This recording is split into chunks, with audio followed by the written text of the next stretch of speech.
امروز آخرین سه‌شنبه سال هست و امشب هم شب چهارشنبه سوریه، جشن باستانی که آخرین شب چهارشنبه سال هر سال برگزار میشه. اومدیم یه مجتمع گردشگری عشایری، این سری عشایر قشقایی هستن و اینجایی هم که هستیم بین فیروزآباد و بندر سیراف استان فارس. 67 کیلومتری فیروزآباد به سمت بندر سیراف هست.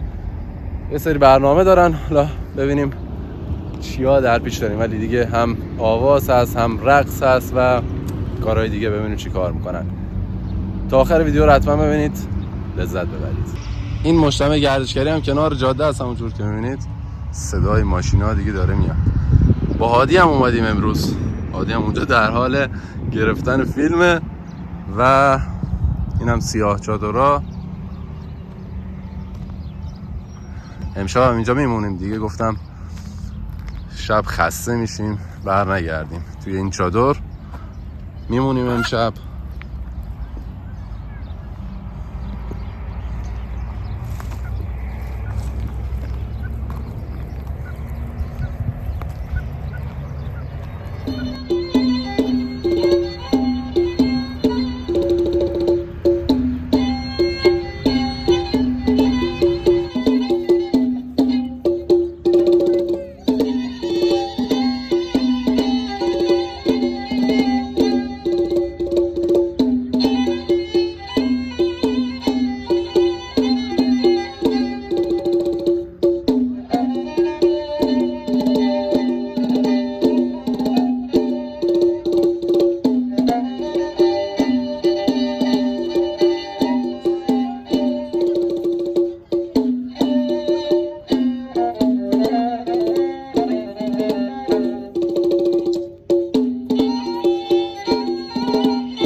خورشید رو نگاه کنید چه غروبی شده. به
در این آب و هوای خیلی زیبا، با این لباس‌های خیلی زیبا که افتخار ما هست، با این انسان‌های شریفی که اطرافمون هست، 2-3 دقیقه درباره فلسفه این چهارشنبه سوری صحبت نکنیم. هم شنیدن داره، هم اطلاعات آدمو بالاتر میبره. انشاءالله در محافل وقتی صحبت میکنید لذت هم خواهید برد.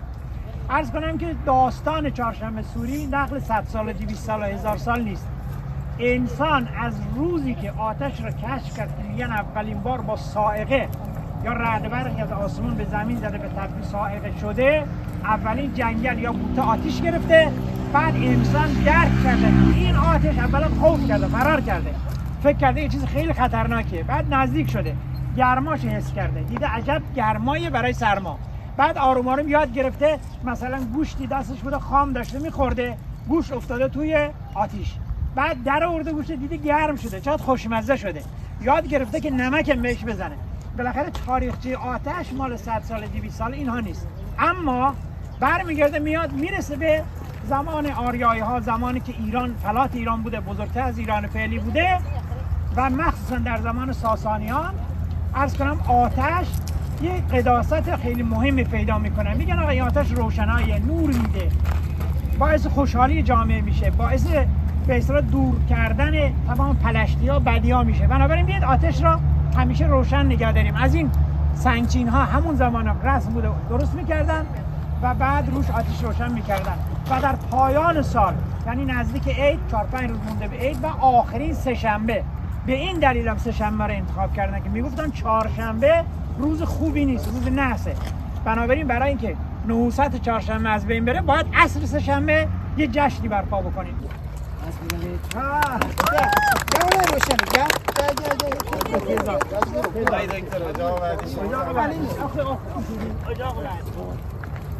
الان هم که دیگه میخوان از روی آتیش بپرن، هفت آتیشی که روشن کردن و از روش میخوان بپرن.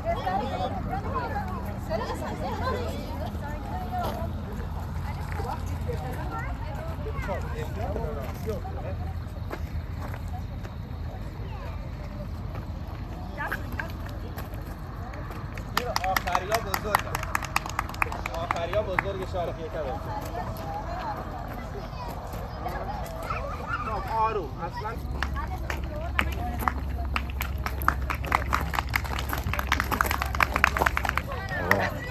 بریم ما هم بپریم از روی آتیش.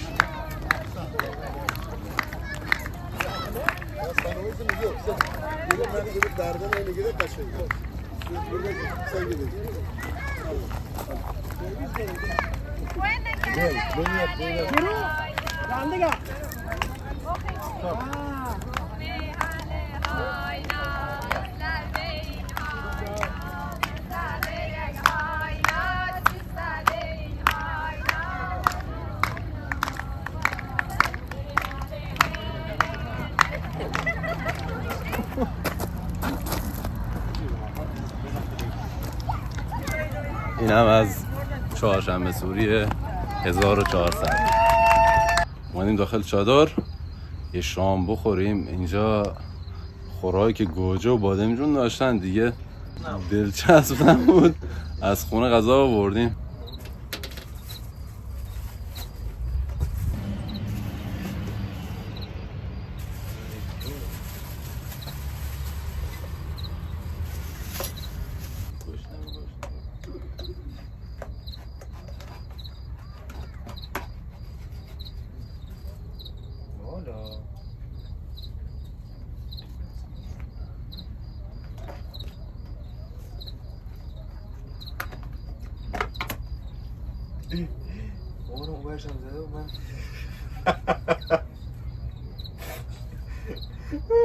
یعنی عقل کل به آقای هادی محجوب میگم. من نفهمیدم چیکار بساری نون آورد؟ بینش یو خوار برش بود بقیه‌اش دیگه اشکان چیز کن بخون. کشمار بذار بدن اینها بخورن. اگه گشنه بودن جاتون خالی. سالاد اولوی و شامی. بعد از کش قوسای دیشب بالاخره صبح شد، بیدار شدیم. خیلی سر و صدا میاد، واقعا خیلی زیاده سر صدا ماشینا. دیگه گذشت دیگه. یه شبو گفتم اشکال نداره میشه، خیلی بهش فکر نکرد. یه صبحونه بخوریم بریم دیگه سمت شیراز. صبحونه هم که تخم مرغ و خرما و سبزی و اینم که نون محلی، نون تیریه. منم تخم مرغ نمیخورم ولی گفتم عسل بیارن. مسئول اینجا آقای مرادی گفتن که یه عشایر اینجا هست 10-15 کیلومتر به سمت شیراز، اگه دوست دارید تا بریم اونا رو هم ببینیم. حالا گفتم بد نیست میریم یه سر اونجا هم میزنیم ببینیم چطوره.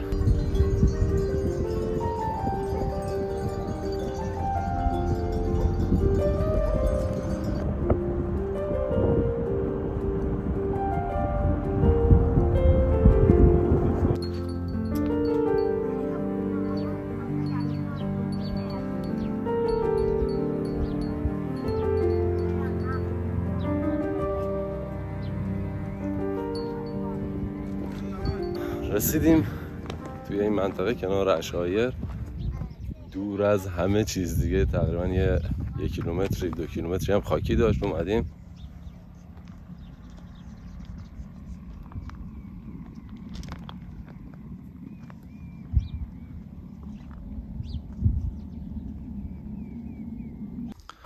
خب آقای مرادی توضیح در مورد این چادرها بدن که تفاوت اسما رو با چیزایی که توی ویدیو عشایر ایل باسری گفتم هم متوجه بشید. یه خونه عشایریه، حالا سیاه چادر توی اقوام عشایر یه سرپناه مشترکه تا حد زیادی، ولی تفاوت توی جزئیاتش هست.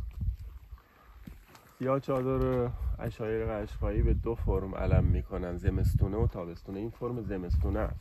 اول دور تا دور کاملا پوشیده است، محصوره، فقط یه در برای رفت آمد در نظر میگیرن که اینو توی فصل سرما مخصوصا شبها همین قسمت هم میشه با یک تیکه جداگانه‌ای پوشش داد. از اینجا اگه شروع کنیم این آلاچیق هست. اگر که فقط نی باشه ساده باشه دیگه بگیم ساده چیق یا چیق، ولی آلا یعنی دو رنگ به خاطر اینکه ترکیب چوب و نی هست. رنگ تیره و روشن به تناوب کنار هم استفاده میشه آلا یا دو رنگ. بافتش هم از خود موی بز. این لبه ها هم باز بافتی است از موی بز. نقش هایی که داخلش میندازن از پشم گوسفند. خود سرپناه هم که کاملا از موی بزه. سقف رو میگیم چادر، یه تیکه هست. حالا اینا هم با نواره‌ای به پهنای 50 سانت معمولا بافته میشن و بعد به هم دوخته میشه، یه سقف یه تیکه رو تشکیل میده. دیواره کناری هم از همون جنس، تراکمش کمتره. 2 تا در واقع نوار، بیشتر هم نیست. 2 تا نوار ولی عریض‌تر، 60-70 سانت حداقل عرض هر کدومشون هست. ما به این میگیم دیواره عمودی، میگیم گرمن. اتصال بین سقف و این دیواره عمودی هم از بیرون بهتر دیده میشد با خلالای چوبیه که ما بهش میگیم شیش. توی مدل زمستونه تفاوت آشکاری که هست اینه که در وسط سیاه چادر تیرک میخوره تا سقف بتونه شیب پیدا کنه.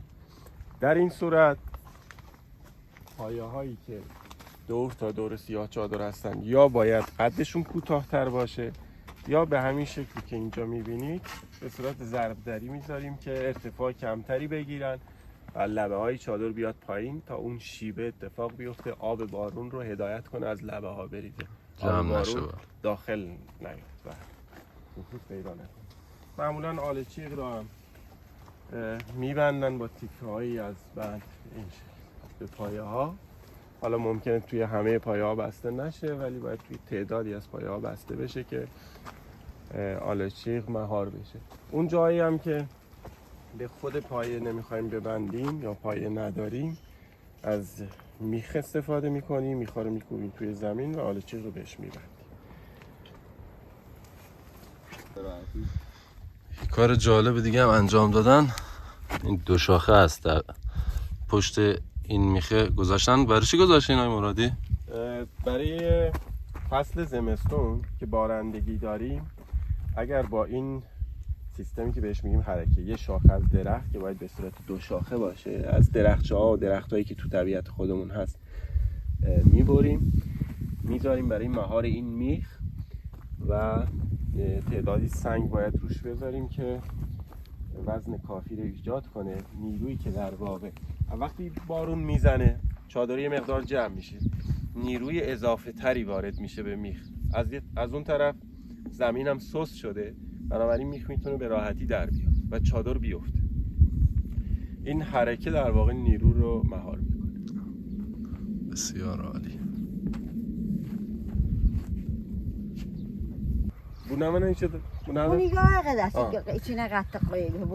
ما به زبان ترکی میگیم یایق. ماست و آب رو میریزیم داخل این مشت و حدود نیم ساعت تا 1 ساعت میزنن تا دوغ و کره بده. کره روش جمع میشه و اول میاد بیرون و بعد خود دوغ رو میگیره. این در مقایسه با مشک مخصوص آب خیلی مراحل طولانی تری داره، خیلی سخت تره. ببینید پوسته خیلی نازک و صیقل تری هم پیدا کرده. مراحلش یه مقدار طولانی تره. این الان چه کارش مونه؟ نه ایش قالمش مونه اینا گیره؟ Daha hiç. Davrasan buraya bir işte de saludum der. İngi daha hiç ne vermem. توت vermişen mi lazım? Yok hani innen bile. باید دود بدن. مرحله işte آخریش karakter مونده der. که باید. آه، به این این هم- سمرین توت برین. Yok inni yok. İnnen hiç bekar değilim. Mesela bir para karayanlara koyamam meşklere.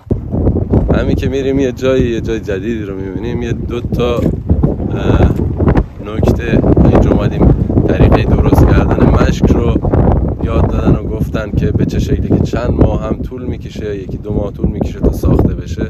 جالبه واقعا که هر جایی هم هر منطقه‌ای هم به سبک خودشون این کارو میکنن. این بزم تازه زایمان کرده همین الان دیگه مشخصه دیگه. فکر کنم تو فیلم ببینید. هنوز سرپا نمیتونه وایسه. هنوز بلد نیست.